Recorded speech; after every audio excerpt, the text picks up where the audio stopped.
So I invite all that are outside to come in or close the door.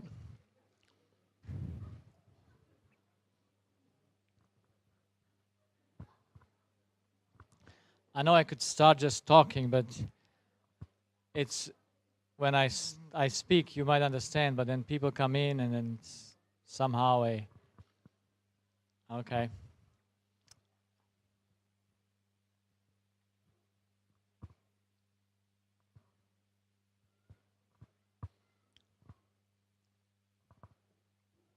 Yeah, I have.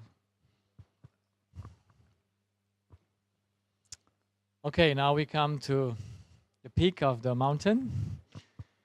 And this is how it should be, that every lesson should bring us a little bit higher. We see a little bit more. But at the end, we need to be somewhere and have a wide look over the whole matter.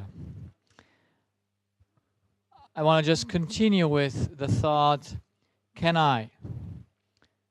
Because this thought we have in us, we are not really necessarily so conscious about it because that's why it's in the subconscious, but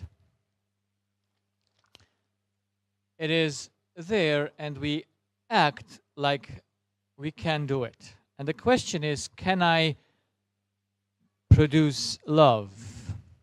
And so I go through the whole list of our basic needs with the question, can I?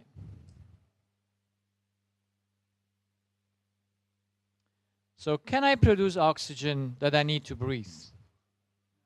No? So if I cannot, what do I need?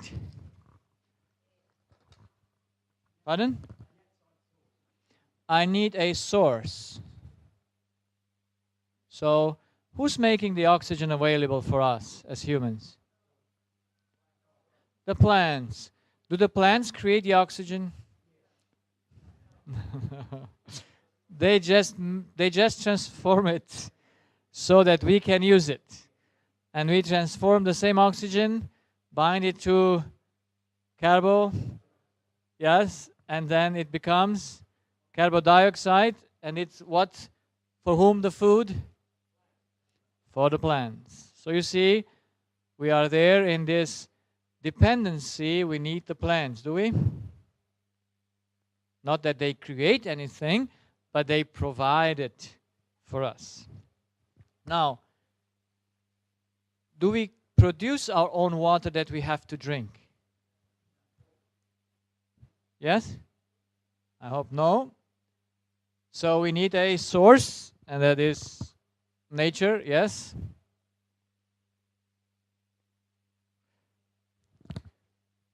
The next question is, do I produce my own food? Some people get confused here. They think that the food they eat, they have produced. And so I say to them, when did banana grow on your body so that you can eat them? Or apples or whatever. Well, even though I grow them, do I produce the seeds? Do I make the growing? No, the only thing that I do is I'm helping. I assist, yes. I can do something about it. I have a responsibility there, but not in creative power, yes. All the food that we eat is not our production. I hope that is clear by law. I don't need to be convinced by that. Can we change the warmth, the temperature that we have for 37 degrees and say we function with something else?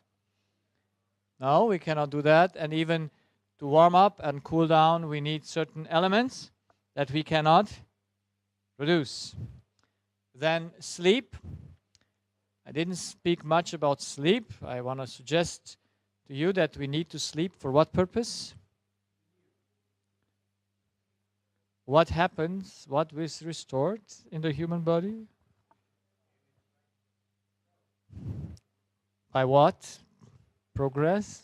By what? So what needs to be loaded and what need to be unloaded? So the cortex, by taking decisions all the day, is loaded with electricity, and it needs to be unloaded during the nighttime.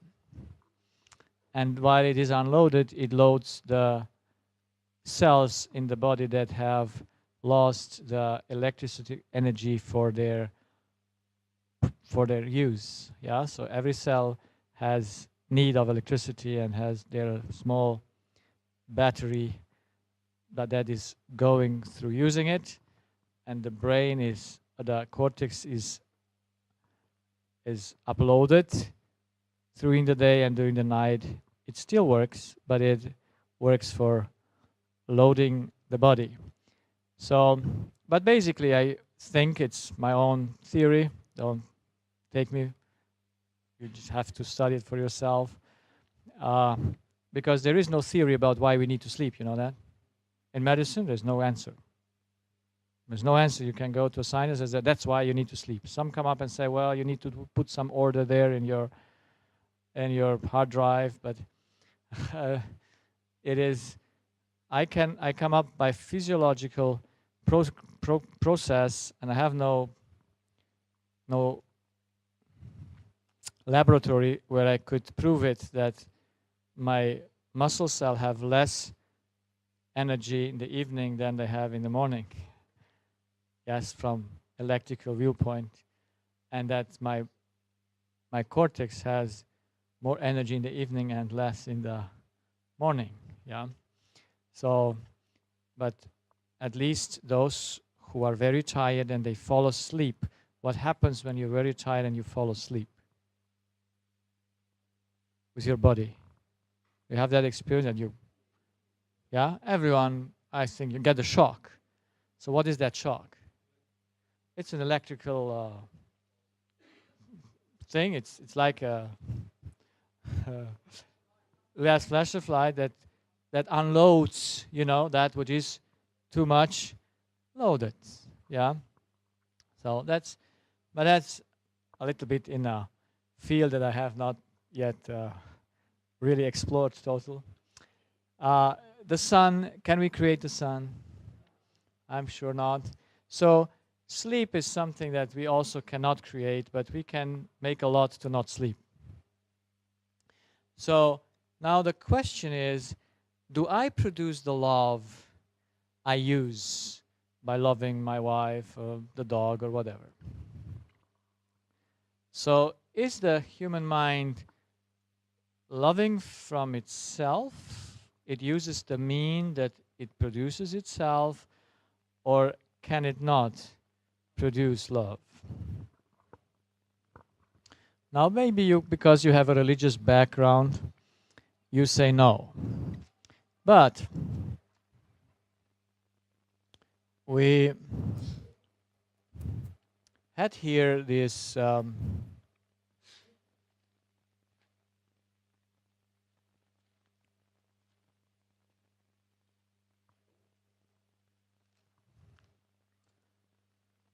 this page with the body and with the two tanks.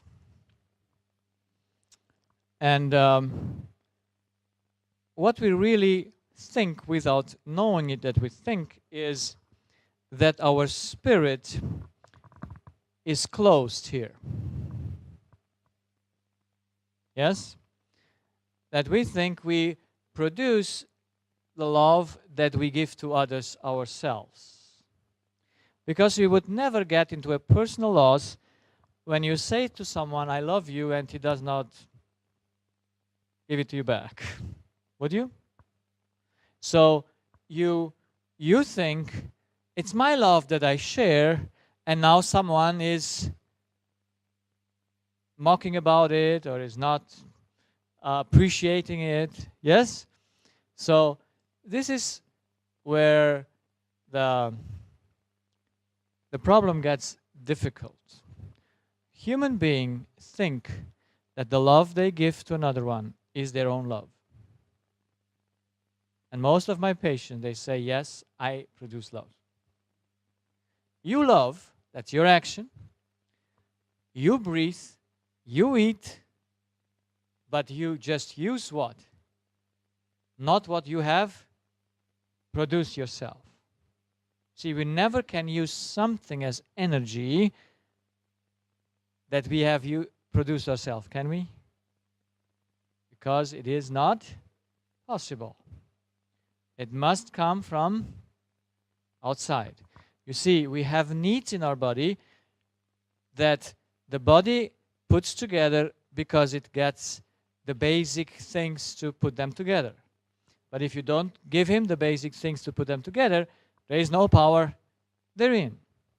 So it must come from outside. Only that the human mind thinks, when I love you, that's my production.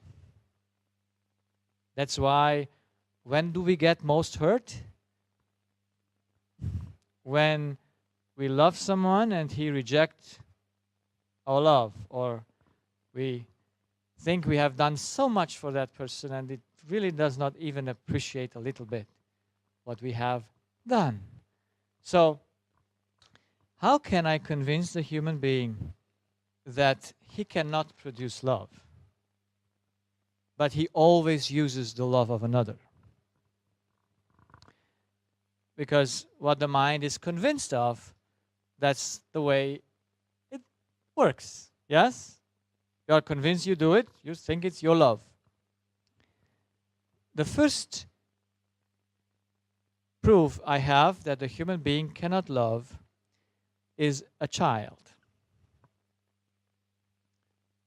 All that what I observed, I started to observe in children. Why do get children sick? How is the process? Because they get sick from lack of love. The same like the adults. How does it function? Because you would not say to a 2-year-old child, it has a real mind that can calculate and reason. Can a 2-year-old child? Yeah, not really. So, but does it need love? So must love be supplied then? Absolutely. And I have many children. They are actually my good patients, but I have a hard time to explain it to the environment of the child. Who is that? The parents, especially the mother. That there must be a cause for the sickness of the child. And that is not in the child. Even though the child uses something. Is it? So, how is life on earth? What is the law that governs everything according to that basic law of life? Is the child feeding itself or is it fed?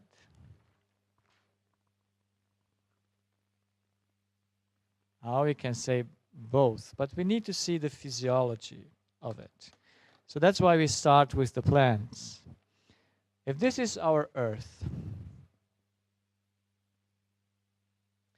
and here we have the law of life. We could call it also ecosystem. Yeah, you have this term. So, if we have a plant, and this is very basic. If I have a seed of, say, tomato, because I like tomatoes, but especially the Romanian ones, because they're not so changed, genetically, the old ones. Now, we will talk about that maybe later. But let's say we take this tomato seed. And what is the first job of this tomato seed when you put it into the earth? Is it giving or is it taking? What is it? Is it first taking or is it first giving? So why is it first taking? Because it has nothing. It is a perfect seed. It's a Porsche with all in, but has no gas. Okay? Cannot move. The machine must first take the gas before it can move. Oh, you don't fill the tank after you have moved. Yeah, because it's empty, but you must have it full, or you must have some gas to use that car. So the first thing a plant does is take. But for what purpose does the tomato plant take its nourishment? So yeah, you say to give. What does she give? What is it giving? So is out of this plant getting more stuff or less? Out of that seed, what happens? It gets more. And at the end of the period, it produces tomatoes. Yes? If all the nutrients are good and the environment is good, it takes. But what can the tomato make with her own tomatoes? Can a tomato use its own tomato? No, it cannot eat it. It cannot use it as a power source, so it gives it. And one seed, if the circumstances are good, how many tomatoes can come out? Many, so maybe 100 or maybe more. So it takes to give. That what the tomato gives, someone else, what does it with it? Takes it. Yeah? Takes to give, maybe so. And that what someone else takes, does that also give something as a result of the tomato? Eating it? Yes, of course. It gives.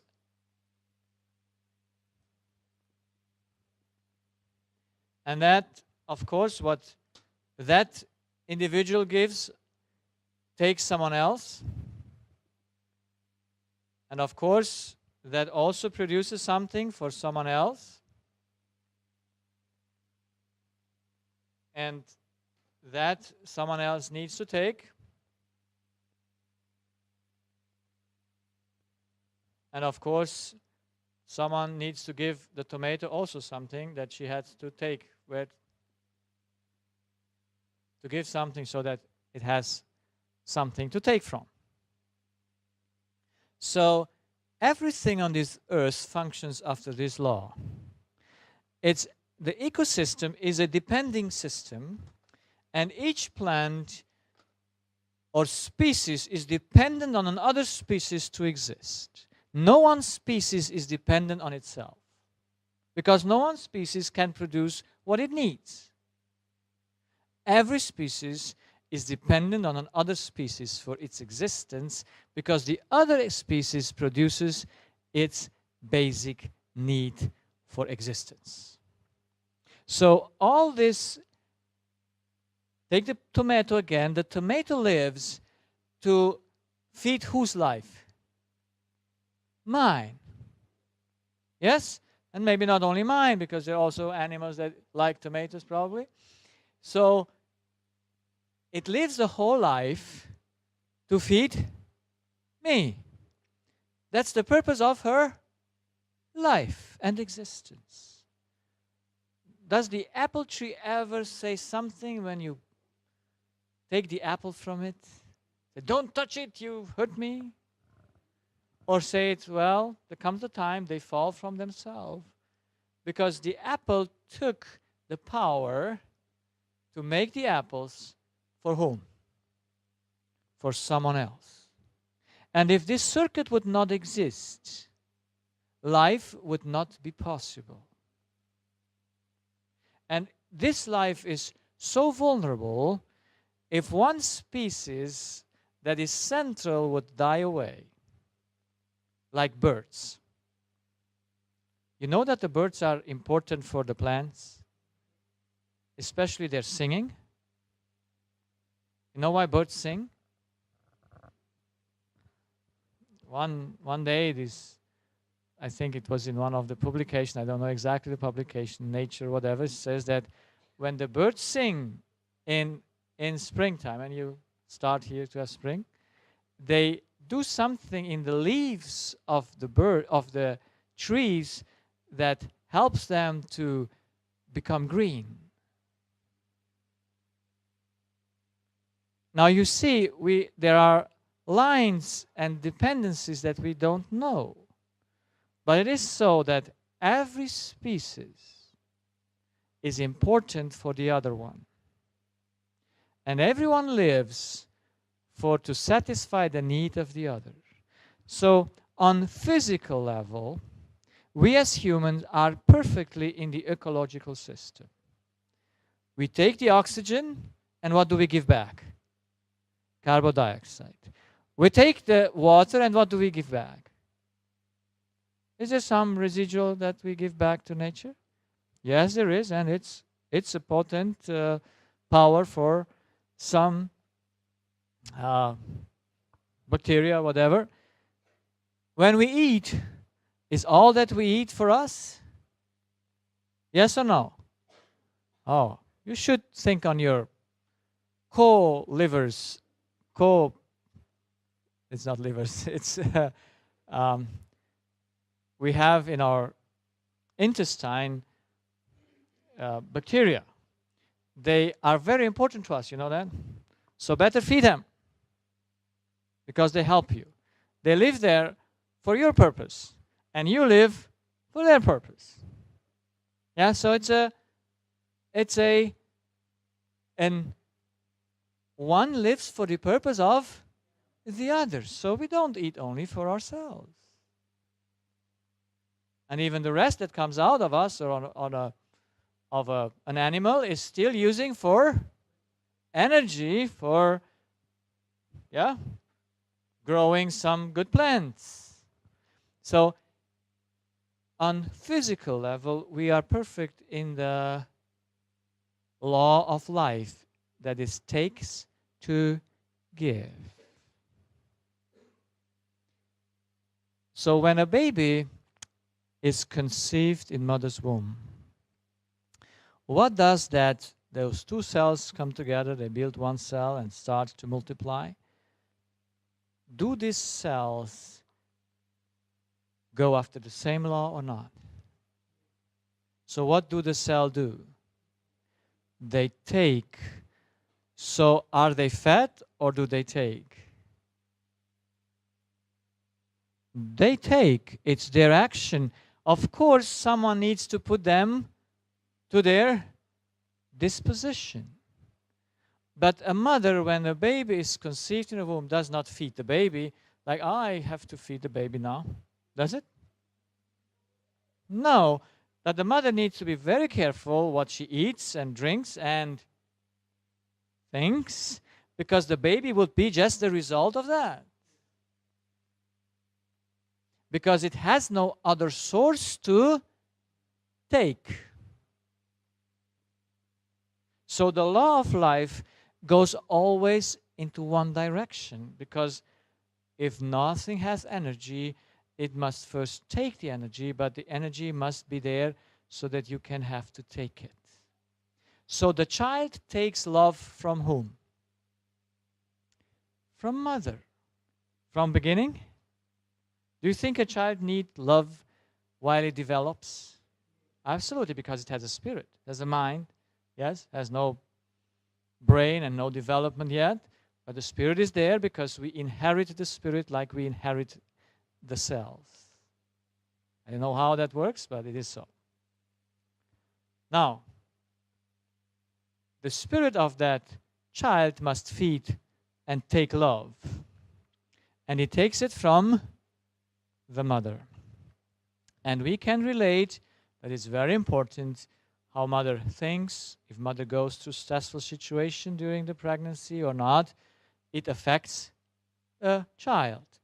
But it affects the child indirectly. Yes? because the child has no other choice. It must take what the mother has and gives, provides. But the child takes. Now, when a child gets out of the mother's womb and the umbilical cord is cut down, does that child still need love?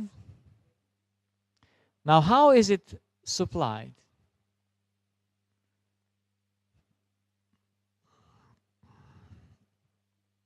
Is it given to him, or does the child take it? Of course, mother gives, mother does something, but how is the physiological process? Can you give the mind something that the mind does not take? Now we need to know a little bit about the mind and how it functions. You might give to the body something that can affect him, but can the mind take something what it does not, or can it give something to the mind what it itself does not take? And the way I think today, and I believe, is that the mind has always a choice. Yes? We were speaking about choices and will. We will speak about that more later. So the child must take what mother offers. But does it take from what mother offers outside or what mother is inside?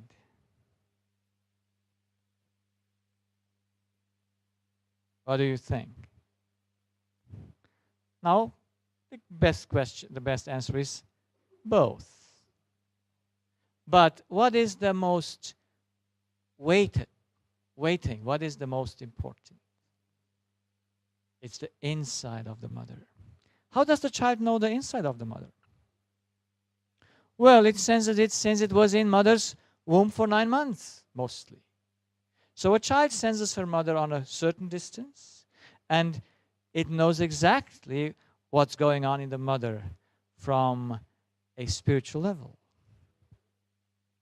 And it lives by that. I can give you many stories, but I give you one story just recently happened.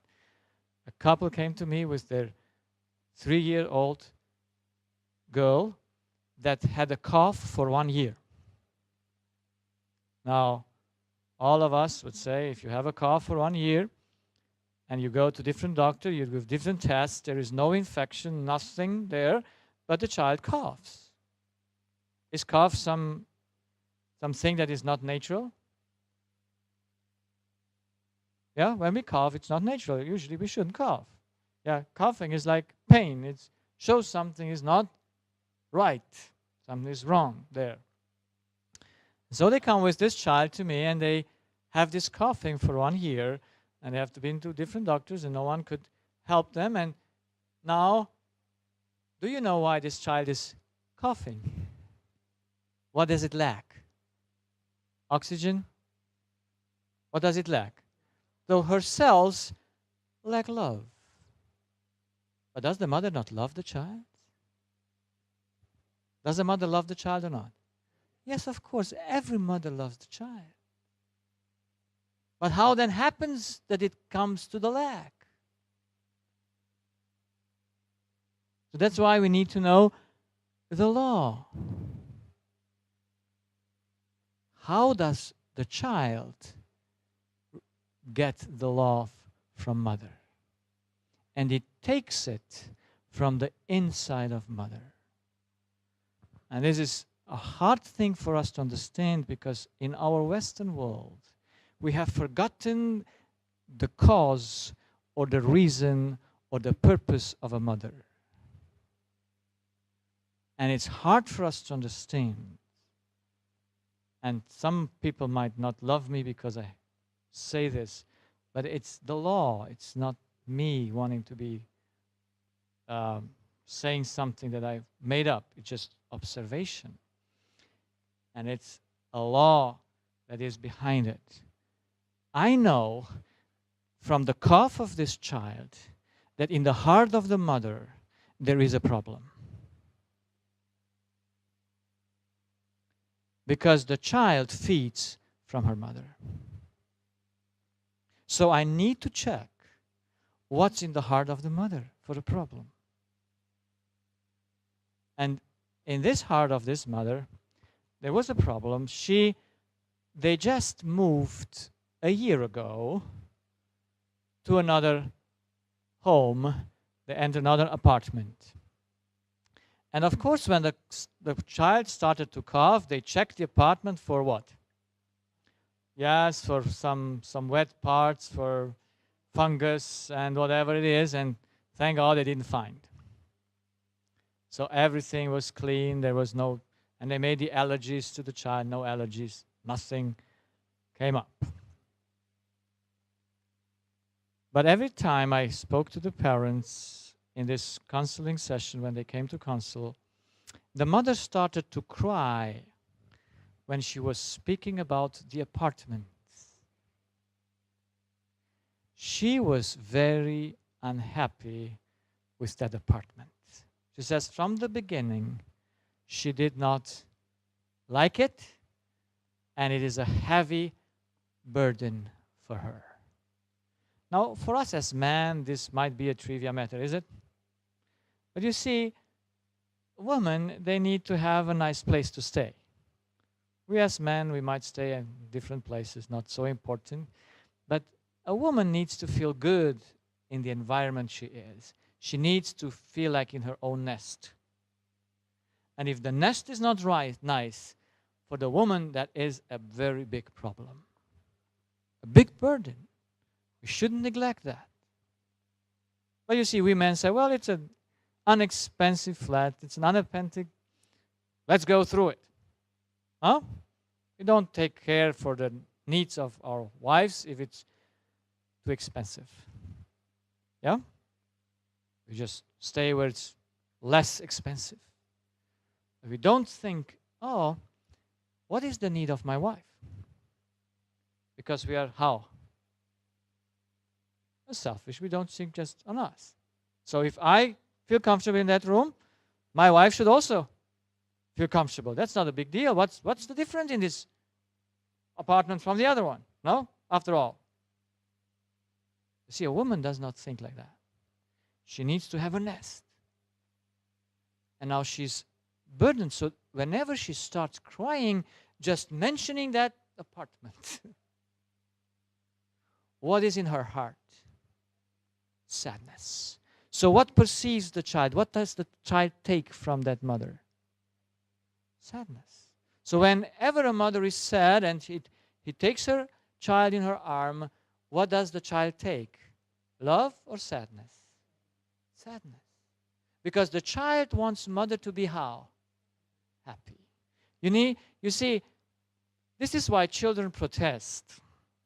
They want to make mother happy. Can they? No.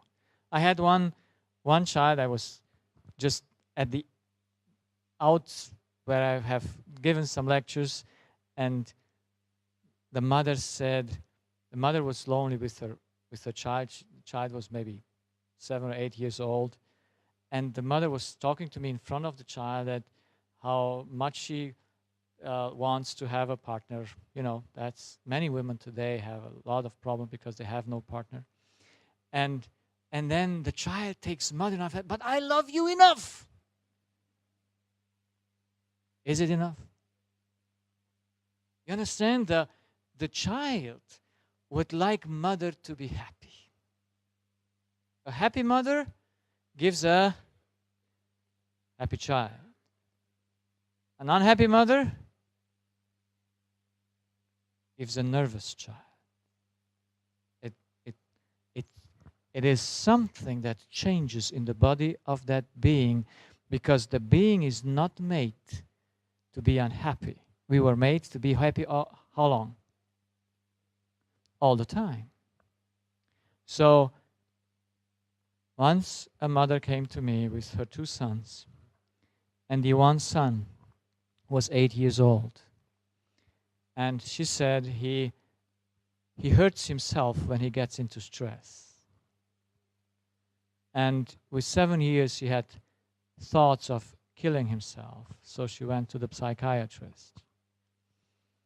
And the psychiatrist sent it to me because she knows me that I'm dealing also with the mind. And she told me about this young man who was very intelligent in the school, but he said, he's uncontrollable. No one can control him. And now she wanted to know if he hears well or not. And of course, I did the tests. But I was very curious. What is inside this mother? What do you think what is inside this mother? Must there be a heavy, burdened heart or a happy heart? Doesn't matter how that burdened heart comes, because mother does not want to be burdened. Does anyone want to be burdened? No. But we must understand, this mother told me these two sentences that discover everything that is in her side. She said, when the evening comes and I lay down, I'm happy that the day is over. But my happiness disappears very soon, because I think tomorrow it starts all over again. Is that a happy person? Would you like to stay with that kind of person? Why not? So you see, that's depressive. This mother told me, I never tell anything to my children of my problem. I said, you don't need to. Your child knows you from your mother's womb when it was growing there. It knows all your reactions. You have no choice to ever hide anything from your inside to your child, because it stays connected to you and it reads you even before you say anything. On the way your voice is sounding, on the way you walk, the child just knows how mother is. You don't need to, does not need to perceive something verbally or consciously. It just perceives the mother like it is.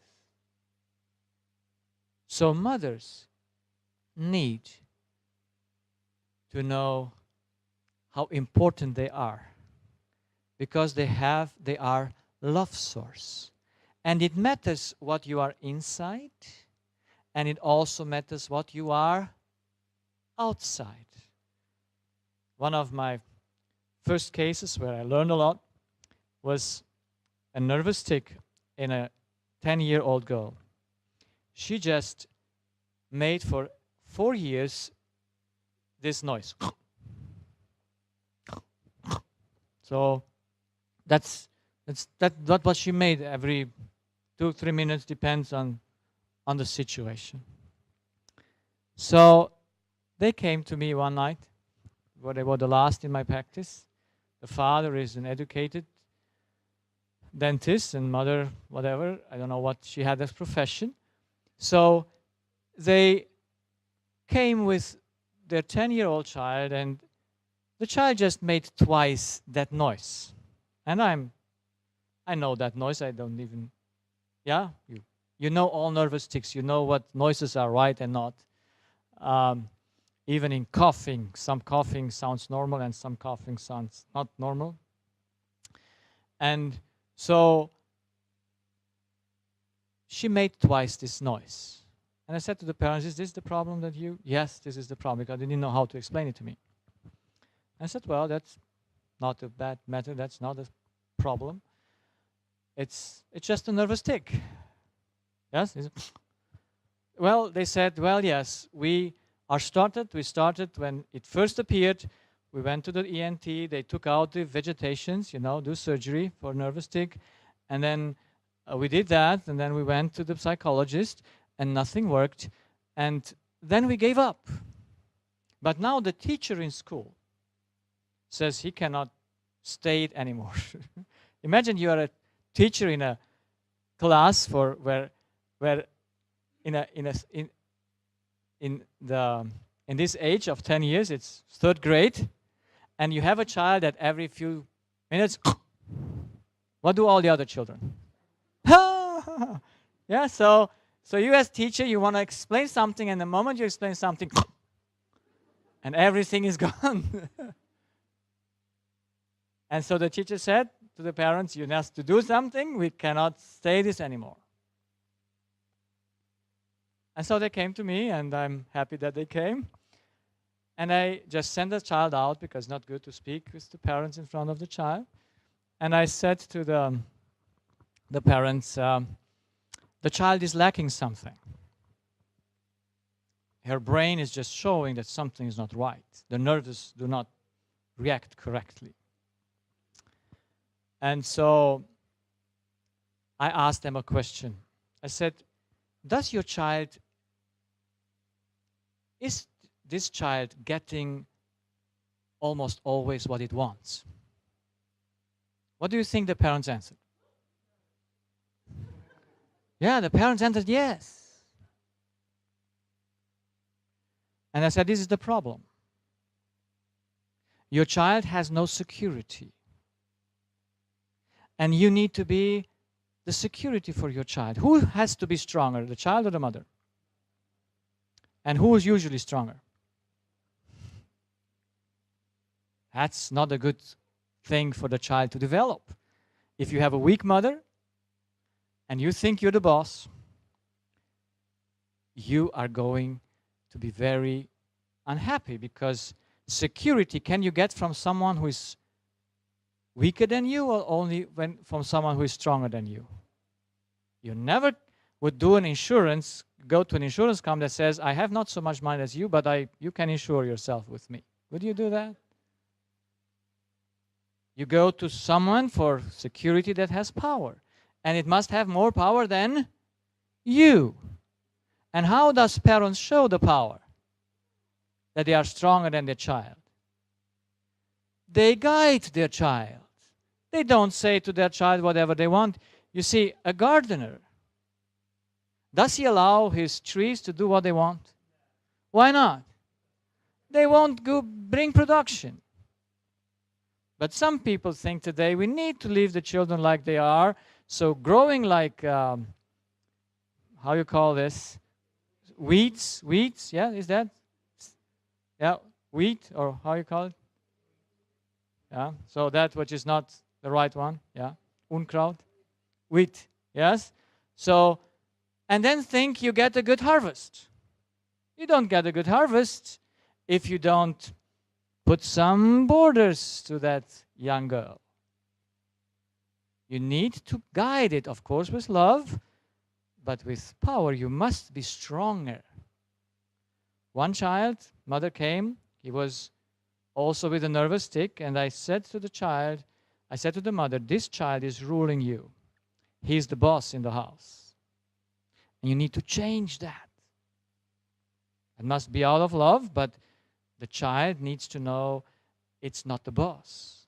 And the mother came back the next day, or I don't know when she came back, but she said, just when we arrived home, and I was sitting there and talking with my husband about what you shared to me, what we have to change regarding our son. The son came out of his room and said, I am the boss. I am the boss. Said, you were perfectly right. The striving for supremacy is in ourselves. But if you leave it, a child cannot guide itself. It just takes the security out that is, again, very important.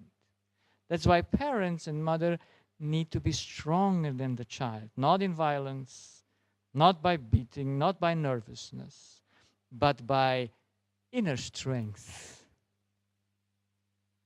That mother came back 3 weeks later with her husband, and they told me the nervous tic. They were with me on Thursday night, and on Sunday the tic was gone. And so they came to me and said, now we have another problem too. Our two children, girls and boy who's 7, they fight all the time together. But we don't fight. Now what do you say? What is the solution? So I said, you need to prohibit fighting in the house. So if someone fights, must get a consequence for that, a loss. So then he learns not fighting anymore. But who has to teach that? Mother must to teach that wisely. And I told the mother so. She was not religious, and so I said, okay, I need to give her some very heavy burdens, some very heavy advice, so that she sees she cannot keep them alone. Practice them. I said, whenever you get angry to your child, you are weaker than your child. Whenever you say once to the child to obey, you must teach it must obey the first time. Easy or not easy? To just say, I want to teach my child, when I once say something, it must be alert and it must obey. And even if the child is not agreeing with the command, after it has obeyed, your child can come and complain to you, and then you reason about it and see if it's right or not. But you must do all this without having any anger in yourself, because the child will perceive it. If you show it or not, it will be there. And children can see it. Children, in the moment before you even get angry, they say, you got angry. So, children are most sensitive to their environment. And the most important for a child is that mother and father love each other. As the mother loves the father, so the child will love the father. And when the child is a little bit older to reason, as the father loves the mother, the child will also relate to the mother. Because their basic need is that mother and father love. Because we are created for a harmonious, loving environment.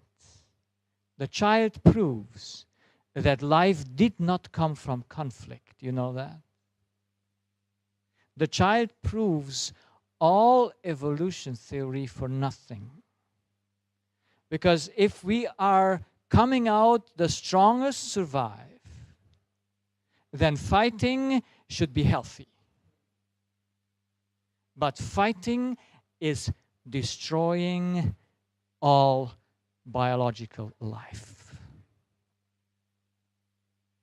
When I have children or young adults or even teenagers that have eating disorders, it's not that that person wants to have an eating disorder. That child is a victim, but it's a victim of her circumstance and environment. And then what have I to do? Advise. And of course, sometimes, because the child stops loving, mother is fighting with father, father is fighting with mother, and then the child sometimes takes the position of mother and goes against father, or usually that takes that position, but sometimes even children take the position of the father against mother, and it's a whole mess. It destroys their whole system. Because fighting the conflict is the most poisonous thing in the world for disease. And that proves that we cannot win when we fight. So, mother is so important because it is love source in the first years. And if by the grace of God no one changes that source, mothers conducts unconsciously your whole life. You are not aware of it, but when mother dies or whatever happens with mother, it shows up that mother is the ruler of your life. So the first thing why we cannot produce our own love is mother. Mother can give oxygen and food and all, but this also the father can give. But love, the child cannot take from the father because it does not know him. Some people, I have 3 cases, not many, but 3 cases in my practice where father and mother switched their responsibility. You know, fathers like to stay home with the children. I would prefer. Most people now in Germany, or not most, but a lot, they, instead of mother, because mother has made it a better job, earns more money, and the husband the lesser, so they decide who stays home. And so the father stays home, and they think they do well. But their children get sick. And then they come to the doctor, and of course the doctor does not really say, well, this cough or that is for that purpose or for that cause. It comes and goes.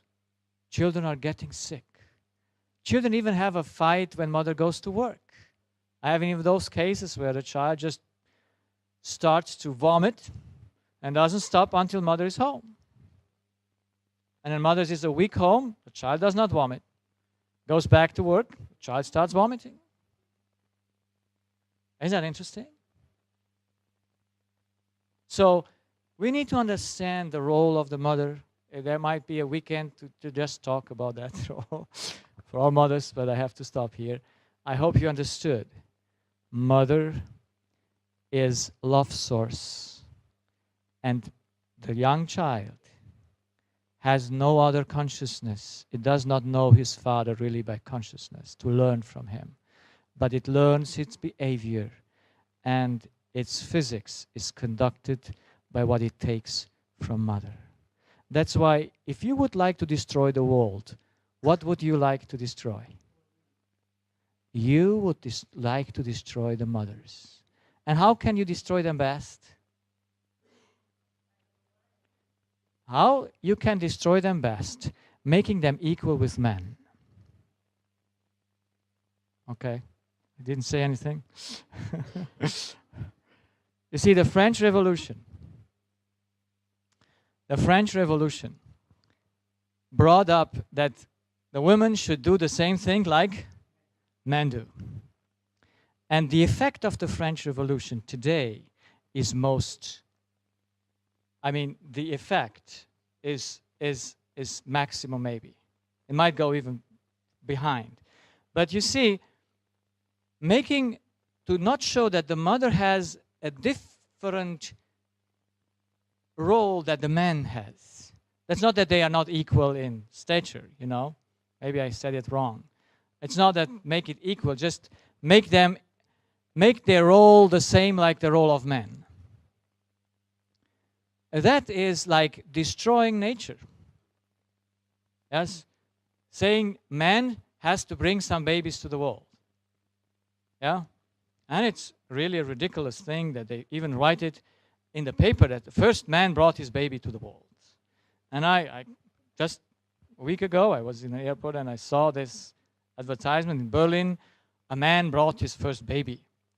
And I said, this is not possible. Why is it not possible? It is not possible. Nature does not permit it. But you see, this man was born a woman.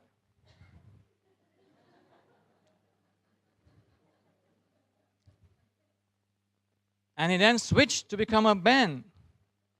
And now he is the first man in Berlin to have a baby, but he has a uterus. Men usually don't have a uterus. So it's so important to understand how our mind is possible to be fooled, but never our body. You can do what you want. If you have no uterus that is bound to your brain, you don't get a baby. That's not possible. So these are stories. First man brings his baby. That's a lie. It's not possible. We cannot switch the roles. But it's best putting to the woman the heaviest burden. Giving her a job because she's very intelligent. You know, women are more intelligent than men. You know why? You know why?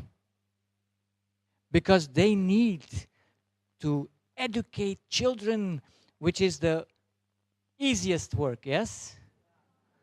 No, it's the hardest work to do. That's why God gave women more intelligence and men are just very simple. They are one task. A woman can do more at once.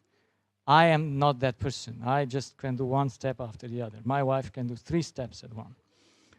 So this is the difference. So if you want to destroy the world, you need to destroy motherhood. And for sure, in a few generations, you're there.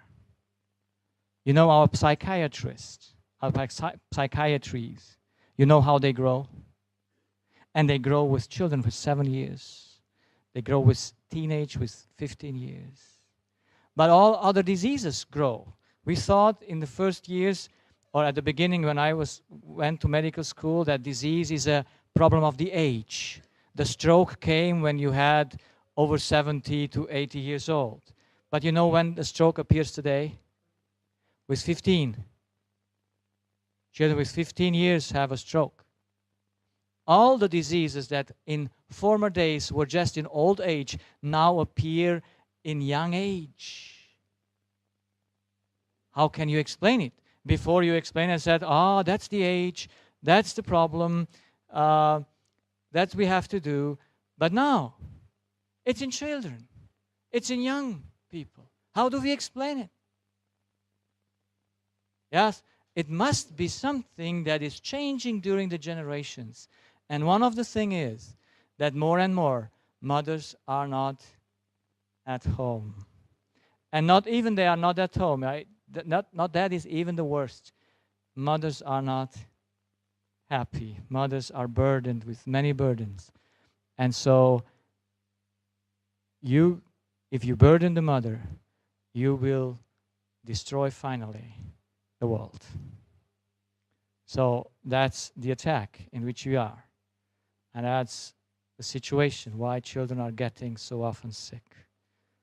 It's a long story, and it's also a difficult one. But that's the law. I cannot change it. Mothers do not do their children sick, and I don't want to ever any mother feel guilty. Guilt we have only when we do things on purpose, when we do things not knowing them. That knowing them they're wrong. But when we do the best, we know, and it still is not good, we have no guilt. I hope you understand that. So it's not to make anyone guilty or any mother feel bad. It's just to show that that's the law. The child needs mother for a main purpose, as a love source, to take love from her.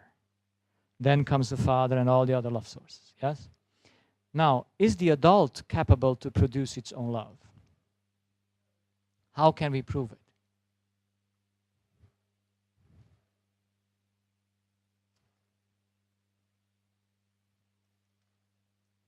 How can we prove it?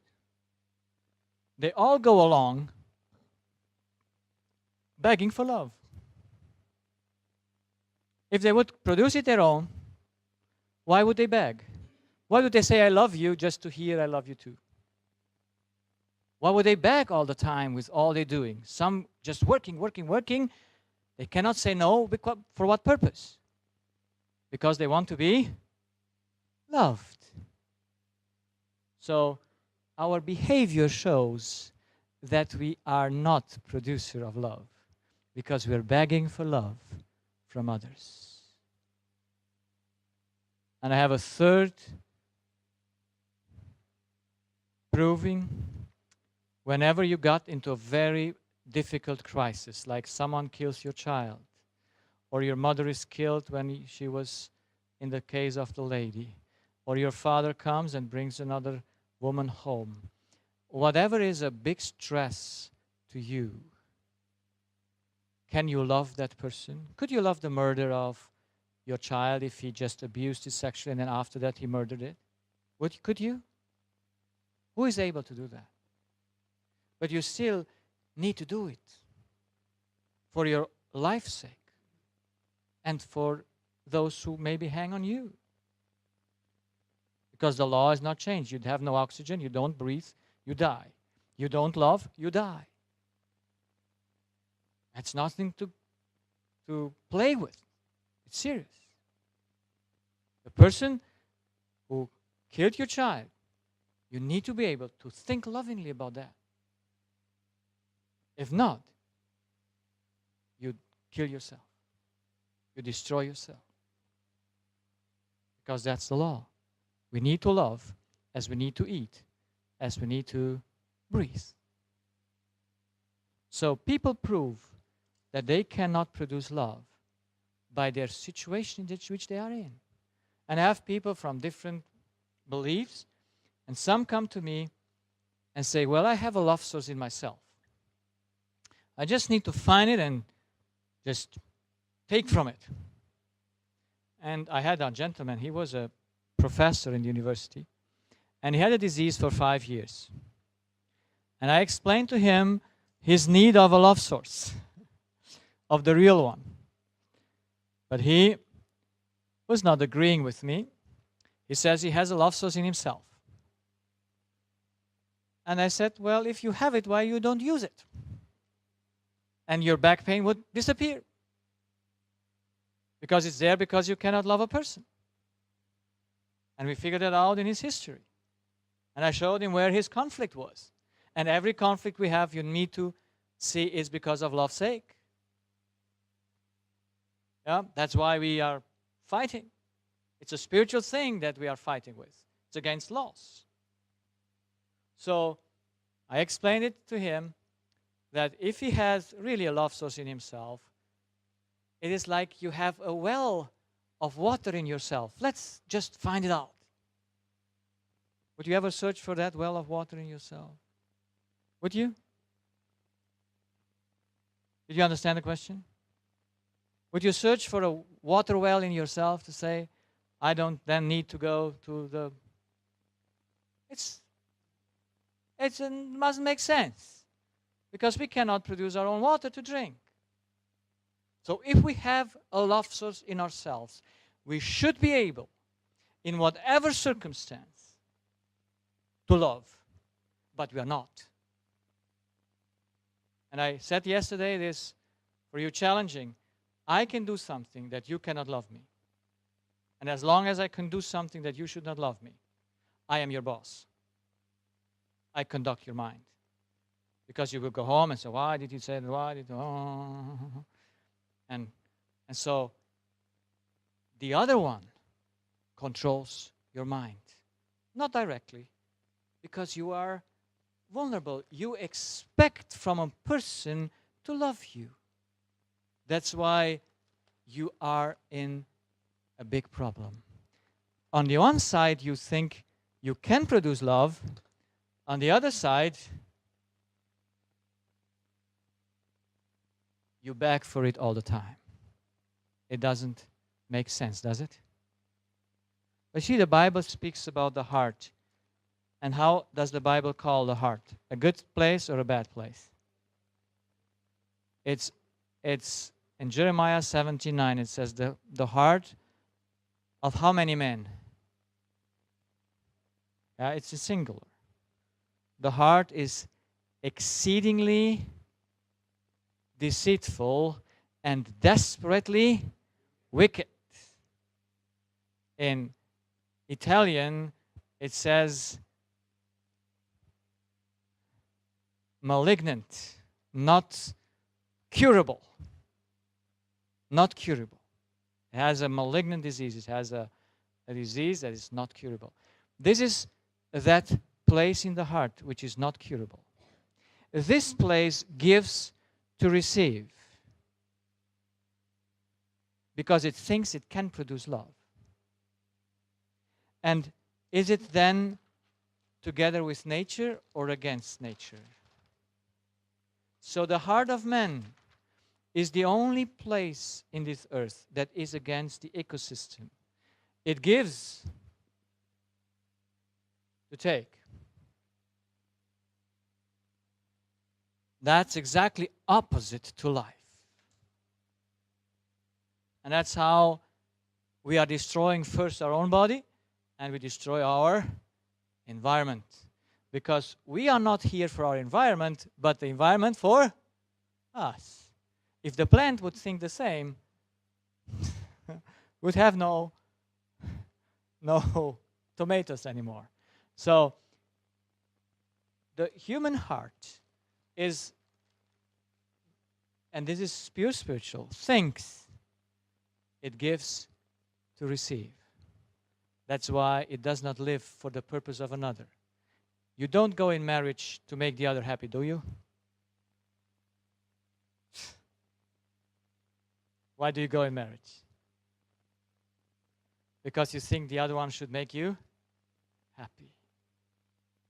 You don't go to give as a result. You go to give as a investment. And you expect a bigger love from the other one. But that's not how we are made. The truth is, we are all zero. We can neither possess anything, and we cannot produce love. That means we are just user of things, not producer of things. To possess and to produce are only godly characters. Or attribute is the right word or not? Yes, these are godly attributes. The main problem of the human spirit is that he thinks he's God. But he's not conscious of it. But these two attributes shows that he thinks he's God. That's why he behaves like a God. He wants to rule over others. He knows better how the things work.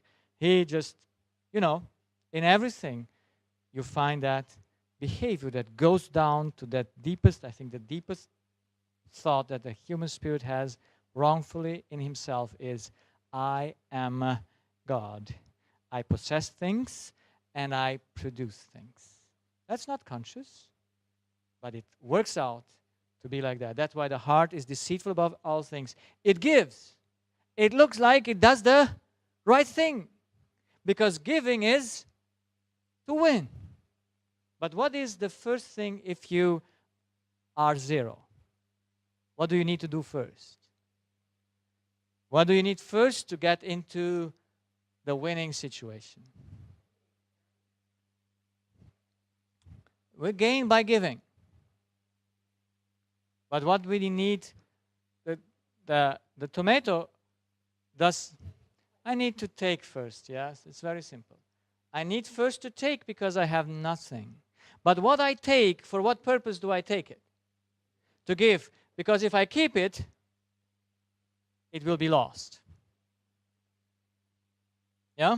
So, if I take to keep, I destroy. I have a loss. So whatever gift God gave you, and you bury it. Yeah? Say, well, God comes back and I give him his gift. Will God be happy with the gift you give him just back? What does he expect? He expects an increase. He expects that you should do with that gift something. And how do you multiply it? Only by giving it. This man keeps it. He puts it in the ground. He loses everything. It is taken from him and he's put into where the gnashing of teeth is. But the other ones, they got the gift. What do they with it? They just pour it out and say, let's multiply it. You use it for the other. The more you use it for the other, the more you have. The more you gain, the more winning you have. Because we must win. So you see, the deceptive here, you also give on the left side. But you are not aware, why do you give? Do you give out of yourself? Which is impossible. Or do you give because you took something? Imagine on this side, your source of love is, the Bible says, mammon, which is an earthly treasure, that is money, materials, and people, and animals. People, when they lose here, they get sick. Because you cannot have another love source except you have a people, a person, or a dog, or a Yes? Or money is that what directs your mind? Yeah? Money should not direct our decisions, should it? Unfortunately, it does. So, this is where you are in bondage to. How much can you control the money? Can you? Because they are not yours. Are the money yours? Whom they are, the money? No, they are God's in the final way. To whom does the money belong? To the state, not even to the banks. It belongs to the state. And the state can change the value of the money at what time? Anytime. And then if you have millions and that million is just one, how much do you remain with? You see, you are just in bondage. You cannot control money, you cannot control matter, you cannot control people, you cannot control animals. Thank God for it. But there must be something you need to control. And if I now have to take first, what is the only source that I can take if no human being can produce love? Can your spouse produce it for you? So what do we need? We need a love source that is above the human being. Yes? And it is only one source that exists. That's God. So He's the only one who can produce love. You know that? All the angels in heaven, can they produce love? No. What do they use? They use God's love to love us and to serve us. Everyone in heaven does by free choice, you can say, the will of God, because they delight to use God's power to bless others. Because that's the law, how the whole universe works. God is the only source of love that exists. That's why He says, how many gods you should have? Because everything that becomes love source, is life source, is at the same time treasure, and becomes the destiny of your life. That's it. It's not otherwise possible. That's why the first commandment we break most. Because we have other love sources beneath God. Unconsciously, of course, because our heart is deceiving us. So we need to have God. But you see, God is not filling us without our consent or taking us. He didn't make the water spring to just flow into my mouth, did He? I sometimes need to search for it. I bow down. I need to do some hard work to get a well. He didn't do the plants to just jump into my mouth and just lay down. I have to do something. But in love, we think we have to do nothing. Everything flows like it comes. Oh, that's a bad thing. Tell me, believe me, all you do every day is because of searching of love. But you're not conscious of it. So, God did give us responsibility of how much love we take from Him. And the more we take and give, the more we gain and the more we can get from Him and the more we can give. This is the only way God created us to function. This is the right way. This is the truth. We always work like this, but we think we work like that. You see, when Jesus was on earth, He gave us the definition what is God, what is a gain and what is a loss. Did He? Do you think He was very interested to give us that definition? Yes. And He gave it very plainly. In one, He says, he who tries to keep his life, what will he have it? He will lose it. So you keep your life, you lose it. You preserve your life, you lose it. But we all think preservation of life is the most important. No. To spend it is to win it. To spend it for what? For the benefit of others. Because that's fulfillment of life. But that's just the opposite of selfishness. the disciples, when the rich young ruler went away, sorrowful because he did not want to give what he got from where? From God. He was not willing to give God's gift, to have his own treasure. He did not make those treasure, but he used them, and God put it to your account. Isn't that interesting? That's financially in God. He gives you something, you just use it, and he says, it's yours.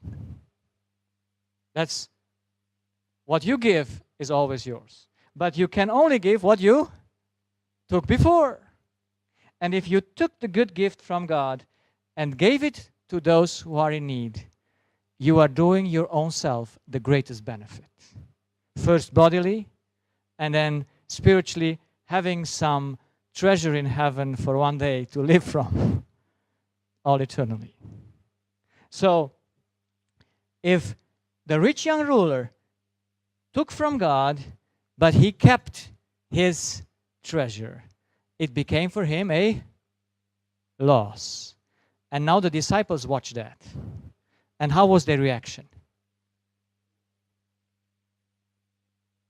No, what was the reaction of the disciples? The first reaction. They were scared. They were scared. They were saying, who is going to enter the kingdom of heaven? And then Jesus says, well, what is not possibly humanly is possibly by God. And then Peter, because he's more smart in thinking, he says, Lord, let's see, what do we get? We left how much? Everything for the kingdom's sake. That was what they thought. And what is the answer of Jesus? How much will they get back on earth? 100-fold they will give on earth. And eternal life. So eternal life depends how much you give. Because that what you give, you must take it from somewhere. And if you took it from God, not from your mother, not from your father, from whoever it is, you took it from God and give it further to your neighbors, you build up a treasure for yourself in heaven. Because one day, I want to be rich. I'm not rich on earth. And I have no interest to get rich here. But I want to be one day very rich. You see, in Jerusalem, it's a big place. You know how big the city is and how high? It's a big place. 2,000 kilometers one side. 2,000 square kilometers. And so, it's a big place there. You see, every 700 kilometers, you have a door. Okay. So, I said to God, I want to have much people in heaven that are going to be saved. Through the ministry He gave me. Do I give something from me? If I give something from me, how much can it benefit the humans? Can it benefit or not? Never can benefit. If I give something from me, I cannot give by the truth, but I might take out from the lie of the devil and give something, and that might not benefit anyone. But if I give to others what I took from God, and others take that and take it as a benefit, it multiplies. And God said, he who abides in me, how much fruit will he have? Jesus says, you will do even greater work than I did. Do you believe it? So do you want to have a treasure? I want to have a treasure. But the only way to get the treasure is you need to make a choice. And this choice is only free because of grace. You see, when we fall into sin, our choice was taken away. We could not choose God anymore. This heart that commands the will is not capable anymore. But if you are God, would you choose a God? Can you? No, you'd have no need for that. This is why Christ needed to become human. And he needed to become a man, to give man back the choice he lost. But now we have a choice, but not in our hearts, because we have no access there to change. We have only an intelligent choice on our consciousness, in our will. I must realize my personal need consciously, intelligently, and say, well, I'm bound to my mother, I'm bound to money, I'm bound to my job. They direct my life. And I'm not bound to God as I should be. So I need to change the love source. That's the only choice we have. And when we change the love source, then God comes into our hearts. That's the conversion, the new birth. And then he starts doing this away and implanting the truth instead of the lie. My time is gone, but I want to use a few minutes to share my personal testimony just in a few seconds. I myself got married for a purpose. I am very necessitative of harmony. I never liked to fight, even though I fight, but I have no joy in conflict. So my wife is not really like me. And so after we got married, I saw that she is different. And I needed harmony. And what was my expectation? She should give it to me. Now you see, I am born in the country.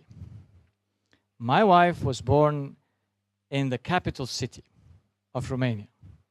I know capital cities have something in them, they are faster than those from the smaller places. So my wife is fast, I'm slow. She knows everything faster and better than me. And so I'm getting into trouble.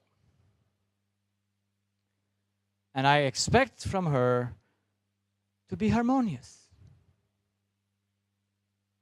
But she's not really like I wanted her to be. And what do? I try to change her. I try to change her to make her more harmonious. But the more I tried, the more stronger she became. And she could really conduct me whenever she was crying and making me a hard time, because I couldn't stand having someone making me a hard time. If you are harmonious here, if that's your first need, you cannot stand that someone should make you a hard time. Those who have righteousness here, they can stand it. They have no problem. But if you have harmony here, you just are dependent to get that.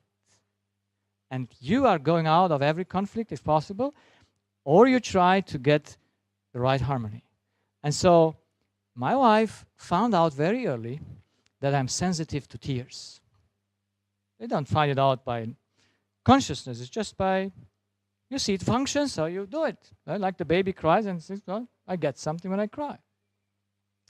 So whenever we had a problem and she wanted something from me and I said no, she said, but I ask you so kind to do it. Well, yes, if you ask me, I can say no. And then she started, but I ask you so kindly to do it. And then suddenly she started crying because she asked me so kindly to do it. So what do I do now? Do I have a choice? I have no choice. I'm harmonious. I need harmony. I need to say, okay, I got so nervous whenever I had to surrender, but I surrendered because I could not stand the disharmony. I could not stand it. For some people, if you don't say any word, you can hurt them maximum because they're harmonious. You don't say a word, you kill them. Because, I mean, you don't kill them, but you just hurt them in the place because they need harmony, they need a word of approval, they need something, and you just... So I was very dependent on my wife, and during the years, of course, the game started again and again. Once I said I will stay strong. I stayed strong for 1 week. But she was crying again and again until I said, okay, we'll do everything like you want. Just stop making me a hard time.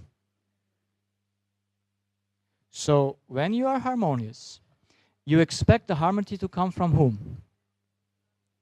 From the other person to give it to you. So I was totally dependent on my wife. And I might use this other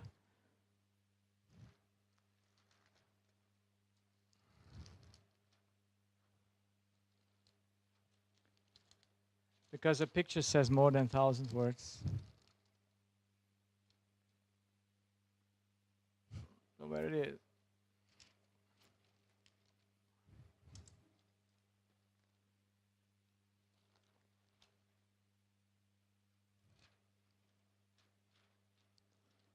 I find it. Here it is. So I was dependent on my wife to get from her the harmony. Because the selfish heart is pretending harmony. Because it thinks it is satisfied by what the other is doing or not doing. Or what if the other exists or not. So I was a slave of my wife for the purpose of love. And so she could, in the moments where I wanted to be really strong, she was stronger than me. And at some place, your pride will not do that anymore, will it? You starve for harmony. And so after 21 years of marriage, I said, I cannot change her, so I need to change her. Yes, if you cannot change a person, you change it. You take another one, thinking that the other one is better. And the devil just painted me a very nice picture. Said, oh, you find that woman that you like, and, godly woman, of course. I had once a lady that says, a man, he said, he divorced his wife. He said, I will now search for a godly woman. I said, if a godly woman exists, she will never take you. So, that's an illusion. That's a lie. A godly woman doesn't do that. So, I thought I will find that godly woman that will satisfy all my needs. And so I said, the more I thought on it, the more I was convinced I need to leave my wife and our foster children and find someone to satisfy my need. And I was sincere. I said in my blindness of my heart, what I need is not something that is out of order. You see, I had 3 wishes on a woman on the spiritual level. I wanted a woman that should understand me. Is that a bad thing? To get a woman that understands you. And then a woman that really takes time with me because I'm a philosopher, I try to think, and I want to have a woman that can listen to me. That can listen, really listen to me. Not know the answer before or, just stop you into the conversation. So, listen to me. And then the third, to see that my harmony was the biggest thing, I wanted to have a woman that every morning when she rises up and opens the eyes, she smiles.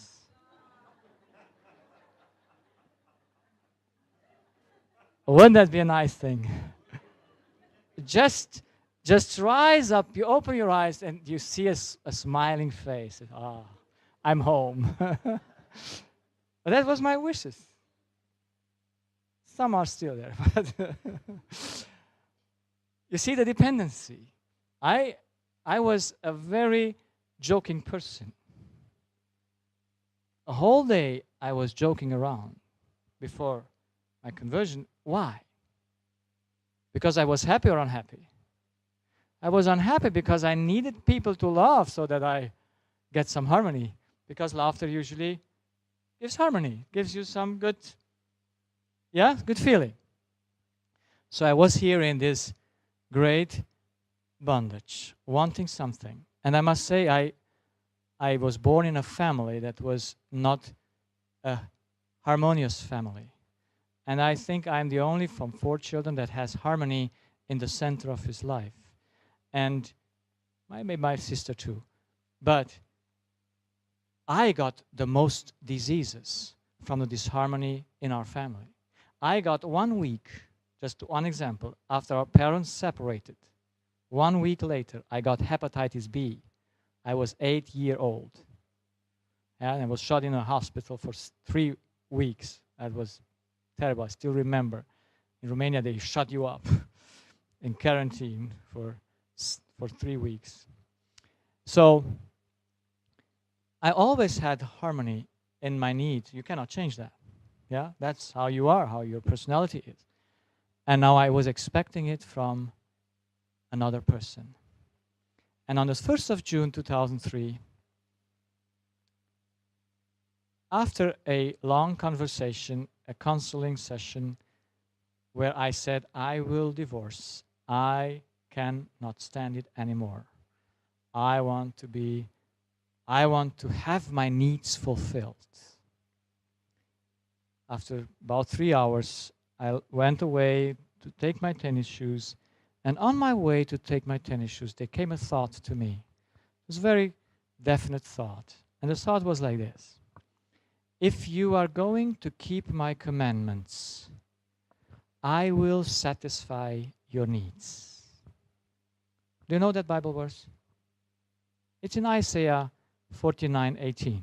Oh, if you would keep my commandments, your peace would be like a river, and your righteousness like the waves of the sea. But in Romanian, the word is not righteousness, the word is your happiness will be like the waves of the sea. So there must be the same thing, righteousness and happiness. Yeah, it must be the same thing. And so God now says, if you are going to keep my commandments, I will give you what your heart desires. So that thought really warmed me up until I found out what was the condition. Because the condition was, I had no reason to divorce my wife. Just because she's not like I wanted. Is that a cause? She didn't break the commandment by going with another man. She was as faithful as I think she could. So it was just my unsatisfaction.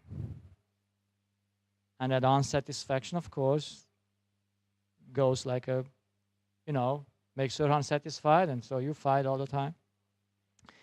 And now God says, if you are going to keep my commandments, that is, you don't go away from your wife, even though you decided to go away.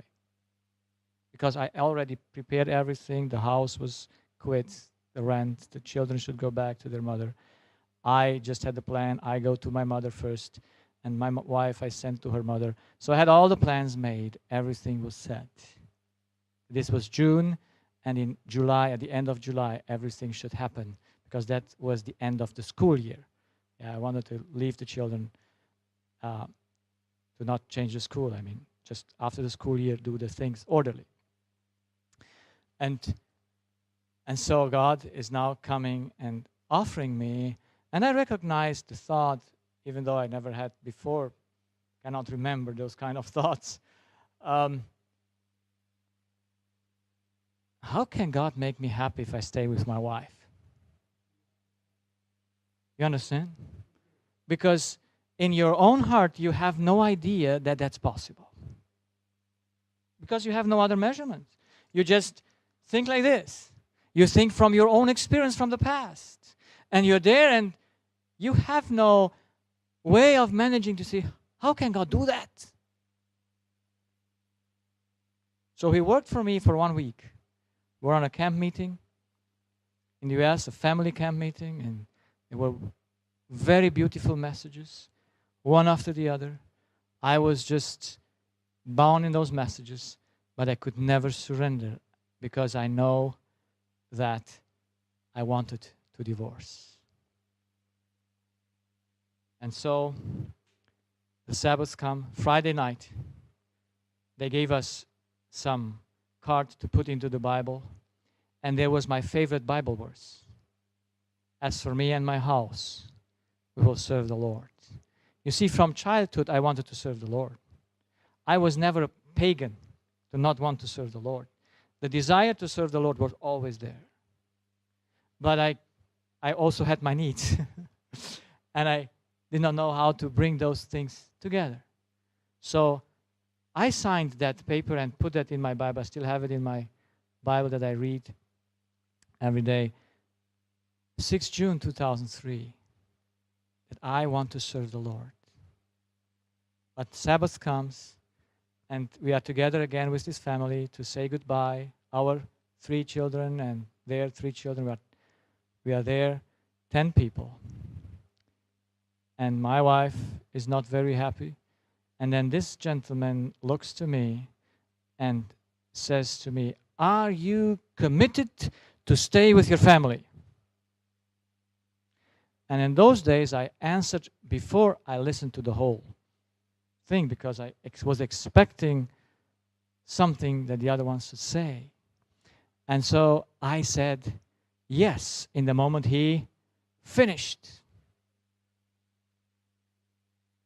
But I did not think that he would ask me to stay with my family. I thought, are you committed to go away from your family? And so I was put in a situation where I had no escape. I understood what I said when I saw the reaction on my children. When I saw the reaction, I knew I said something not really that I wanted. But now I was in a problem. I need to decide. And my way is not easy to decide, so the Lord had to help me a little bit. And He's good. I think one day I want to see heaven. And I want to see how God managed those things to reach my heart. But I'm convinced that He did a hard work. And He still does in removing this, but He did a hard work to get into my heart. So He must have worked that week hardly to just get my heart. And so I had to decide, do I stay to this yes? Or do I take it away and say, oh, no, because, I could not leave it like that, thinking later, well, it was just a mistake what I said. Because if you have 18, 16, and 14-year-old children, and you do such a mistake, they won't respect you your whole life. They will just say you're nothing. If you say something so serious as that, and you change after 5 minutes, then for us, you're gone. So, and I didn't want to do that. So I had to do a decision. I either take it back and say, no, I don't want. Or I stay with it, and leave it like it, and bind my heart on what I said. And thank God, I did the latest. I stayed with that yes. In the moment in that room, I took the decision to stay to the yes. The Lord immediately fulfilled what He said. In a second, He entered my heart, and He removed from it those things that I tried for 21 years to remove. All my addictions. I was addictions to TV. I couldn't go without movies. I was addictions to pornography. I was addicted to the internet. I was addicted to soccer, to the games. I was addicted to see if I find another woman. I couldn't abstain my eyes from seeing some woman that was looking good to my instinct. I was just in bondage. I knew all this were wrong. I prayed a lot during 20 years, and I prayed in the evening to get forgiveness. The other day I did it again. No power to resist. But in this 7 June 2003, when I took a decision that seemed to have nothing to do with my addictions, did it? But the addictions are there to fulfill your basic needs. They are a fake. They can never fulfill it. How do they become with the time? Stronger or less stronger? Why? Because they cannot fulfill the need. So your need gets, with the time, stronger. It's like you eat something that has no energy, you need to eat more of that. But you eat, you don't get it. So I needed those things to satisfy my heart that they never satisfied it. So I needed more and more and more. Until I was I was a person, the last 2 years of my life before conversion, I was so driven by passion. I was so unhappy. I was so tired. I didn't go with my colleagues to eat at breakfast, at the lunchtime. I just laid down in my room at the hospital just to get a little bit of rest. I was restless. And in a moment, I got a peace in my heart that since then never left me. That's the only approval, the biggest approval that God is with me in my heart is that I have a peace. I never lived the same day after my conversion than before. In the same rumor of feelings and all those things that go around in a heart that is unrestful. Now, I wasn't a new person when I was born again. My heart is still evil. There are things that are not yet under God's control. But this one got under God's control. That is the entrance in our life. Now he starts from inside. And since 10 years, he removes. He makes progress. And I thank him that he does it. But now he does it from inside my heart. So I co-work with him. And I want to never take anything again from my wife. I still fall into temptation sometimes. But this is my goal. I want to be there for my wife, not my wife for me. I want to be there for my patient, not my patient for me. Because I know that God is the love source, and if I take from him, the taking does not satisfy us. It satisfies our mind, but it cannot satisfy our body. That's why everything we take, we need to give in order to satisfy the body. That's why if you keep it, what you take from God, you lose it. But if you give it, you give to your body first the energy of the right electricity, and you are a blessing for those around you and a good influence for them. So the main decision that every human being needs to do is on whom is he bound to? Because everyone is bound to a love source. There is no one that has no love source. No one. So this is our choice. From whom do we take? Who is the one from whom our spirit takes his decision? Who is the measure of our decision? Is it God's love or is it our need? And I hope that every one of us chooses God instead of every other human source or material source, then your life starts in another direction. And this is the challenge that I give to my patients. I finish with 2 cases, 3 minutes. I have one professor. He got sick in a second, got blind. He got a multiple sclerosis at the age of 57 or something. Suddenly, when I found out the relationship of the body and the mind, he's my patient.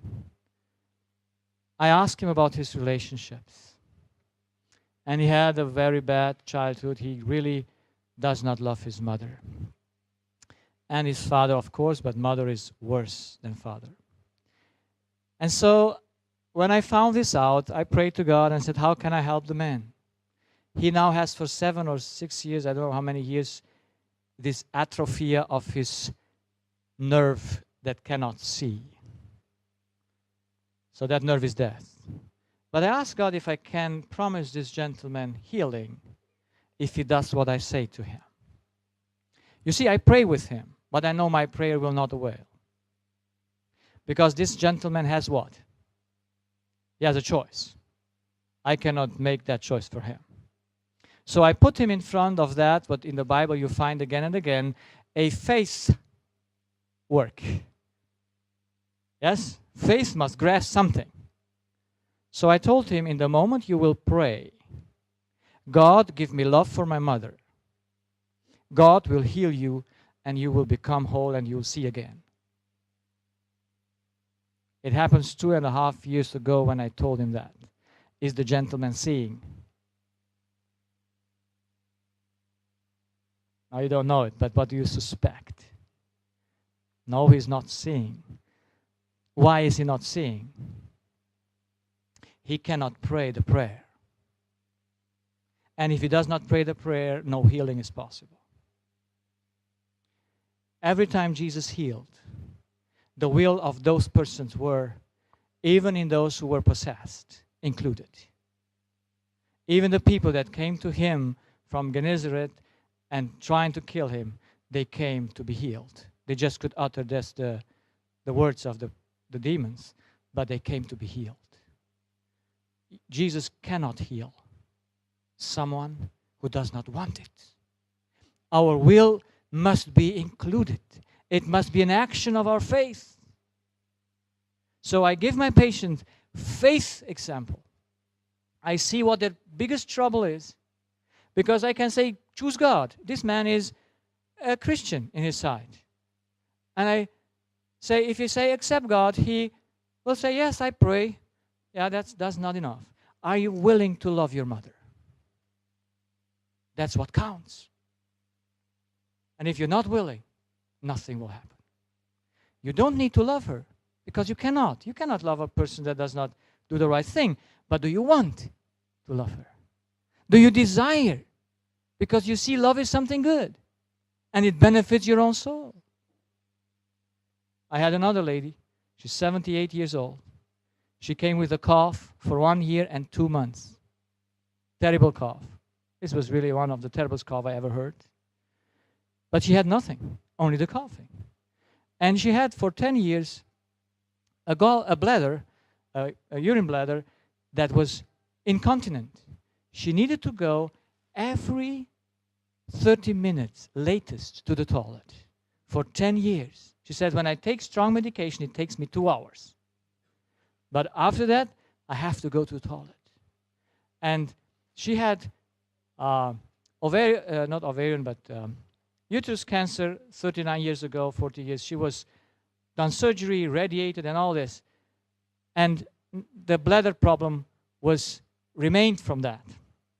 Now, for 10 years to have a bladder that is incontinent and you need to cough, how fun is that? That's not really fun. So this poor lady, she's 78, she comes, and of course I recognize her need. What is her need? Love. And I told her, she came for counseling, and I couldn't counsel very much on 78 years old, so I tried to make it very simple. And that day she came, I didn't have enough time So I made it even simpler. I said, you need to love. And I showed her whom she does not love. What do you think whom she did not love? All her disease showed that she didn't love her mother. And so I asked her, what was the story? And she told me, I cannot love my mother because mother never said any thankful. She was never thankful to me. She was never praising me. She used me. In the house, I did all the work. The other got the praise. You know, in the old age, mothers, whom do they love more? The girls or the boys? The boys. The boys were those, yes, and the girls were good to work, and the boys were good to show up with. Yeah, that's the old age. And somehow, so she was very jealous. Her mother was dead for 20 years. And she is suffering because she is not able to love her mother. And so I said to him, the law says you need to love. So I gave her a small prescription.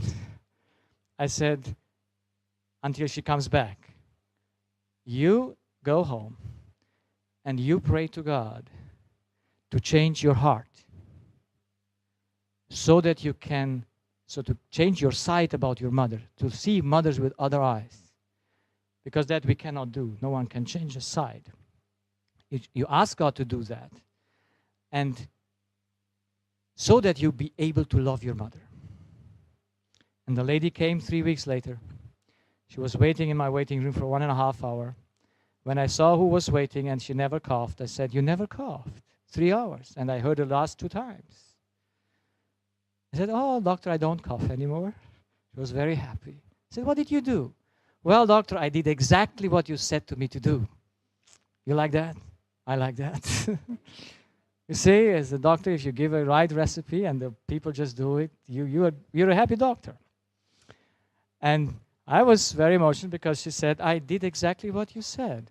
When I went home, she was a Catholic lady, and she was laying down in bed, and she said, I pray in the evening when I go to bed, and I prayed the exact prayer you told me.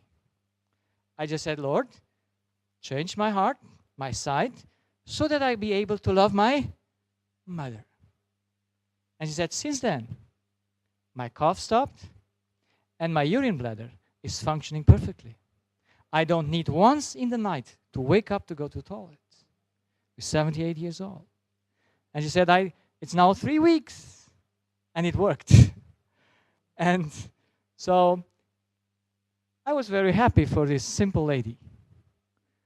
Did she have a simple faith? Yes. You see what faith is? Faith is to do exactly what God requires of you. By faith, you need to grasp and say, Lord, I cannot love. I confess. If you pray for love, you confess you have none. That's a confession in it. At the second place of your prayer, you confess that you need God. And the prayer for love for your enemies or for anyone, God cannot not listen to. You know that? There are prayers He needs to answer. He's forced to, because He's the only source for it. You might ask for chocolate, He will not give it to you. You might ask for a car, He will not give it to you. But if you ask for love, He knows that I have to give because I'm the only one that have it.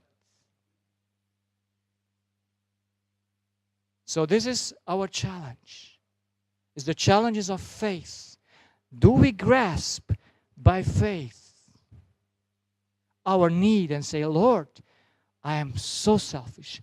I am so unloving. But you are there.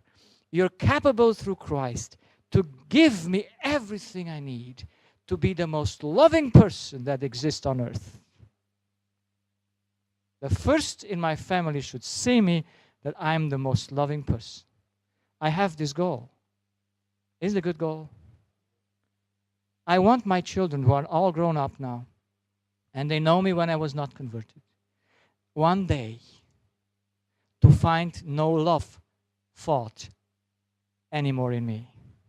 They might think I don't write well, I don't spell well, that's okay. If they correct me in that, I'm willing to be corrected. But they should never find a problem in my love, in my character toward them. They should never find me impatient. They should never find me speaking a word that is not calculated and best for them. They should not get that. And I think it's possible because I have a source that can do that. Can it? My God is able to do that what humanly is not possible, what you cannot even imagine. One day, I will be able to do it. I'm on the way. I'm not yet there, but I have a straight goal. So you see, health and religion is the same. There is no difference. That's why Jesus is what? Savior and doctor. The priest was always what? A doctor and a priest. So you understand why God put the desire to become a preacher and then make me also doctor? Because you are only a half man if you are a doctor and not a preacher, and a preacher not a doctor. You know, the intention of God was that both should always go together. Yes, that was the intention. But evolution separated, so we are not now anymore there. So it is something that we need to learn, that the problem lies in our heart for our physical and our spiritual problems, most of them. Not all. We should not go to judge anyone, but we should go to help and help and help. And first, we should be the example of love. I want to be that. Do you want to be it too? Because that's your choice. Thank you for being so patient with me. I'm sure you'd like to thank Dr. Mueller.